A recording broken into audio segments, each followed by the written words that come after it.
This is Eddie Hearn, Matchroom Boxing. You're watching Sporting Icons. You don't need to be anywhere else. Now, Anthony Joshua has said that he's had a couple of meetings.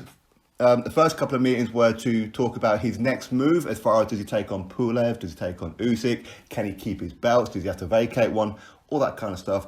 And he's also had another meeting to make Deontay Wilder another offer, which what Joshua's calling it a curveball.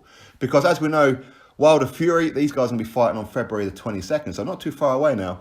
And then they're going to have a third fight later in the year. Now, Joshua's talking about putting in an offer so that third fight doesn't happen. Now, a couple of things I could probably go, hang on, Josh, what are you talking about? Which is, for quite some time, he's been saying how he wants Fury to win and he believes Fury will beat Wilder. So if he's talking about making an offer towards Wilder, then is he predicting that Wilder's going to beat Fury? I don't know, maybe. Or maybe it's a contingency plan. I don't know. Maybe if Fury wins, he's then going to throw Fury the curveball. I don't know. Maybe he's just talking about Wilder right now. He's showing him a bit of respect because he's currently the champion. Maybe that's what it is that he's talking about. Or it could just be to make Wilder's head spin. Who knows? But the thing is, here's my thing for it, is that if you previously offered Wilder $100 million for 2 fights back-to-back. So if win, lose or draw the first one, you're guaranteed a rematch. With the first fight being in America, $100 million. So you're talking, what, $50 million per fight. And he doesn't even try to negotiate. Doesn't even try to get even more money, not at all. Just walks away from the meeting, no thanks. Then goes fights Dominic Brazil for a couple of million. Then how do you get Wilder into the ring? Because Joshua was talking about making him an offer that he can't refuse. An offer that's going to make him turn around and go, you know what? Yeah, I'm contractually obliged to take on Fury for a third time. But you know what? Stuff it. I'll take the hit on that one. No problem. I'm going to go fight Joshua for Undisputed. It's going to be one hell of an offer. So you're talking way over the 100 million, correct?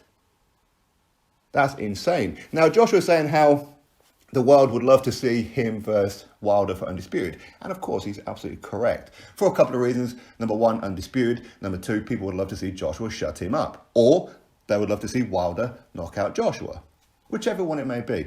But for me, it's only a huge fight because of the word Undisputed. So if Fury ends up beating Wilder, then people ain't talking about Wilder versus Joshua so much. Don't get me wrong. I think people, even if Wilder was to lose both the fights with Fury, then people would still like to see Wilder versus Joshua. But not as much if it had Undisputed on it. So if Fury beats Wilder, the world's going to be talking about Fury versus Joshua. If Fury beats Wilder and then goes fights Dillian Whyte and Dillian Whyte beats Fury, the world's going to be talking about Joshua Whyte Part 2. Because it's Undisputed. Now, there are a few things, of course, that could throw a real monkey wrench in it, which is, what if Joshua had to vacate a belt? He may well have to. If the IBF and WBO are not budging on any of this, then if he has to vacate a belt, he's going to have to go take care of business for that one, isn't he? He's going to have to. So an Undisputed fight can't happen unless Joshua's got all the belts.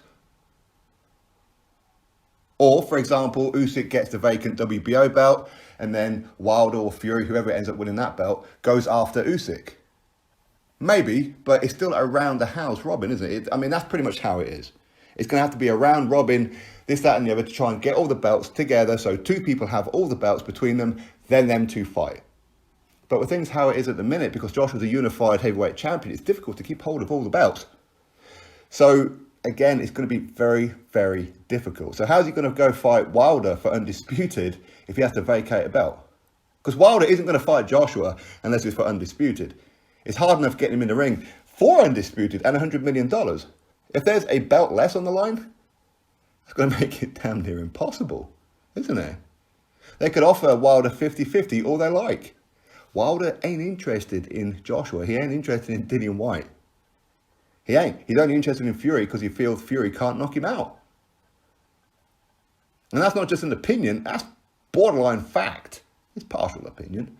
But I think that whatever this curveball offer is that Joshua is going to be putting into Wilder,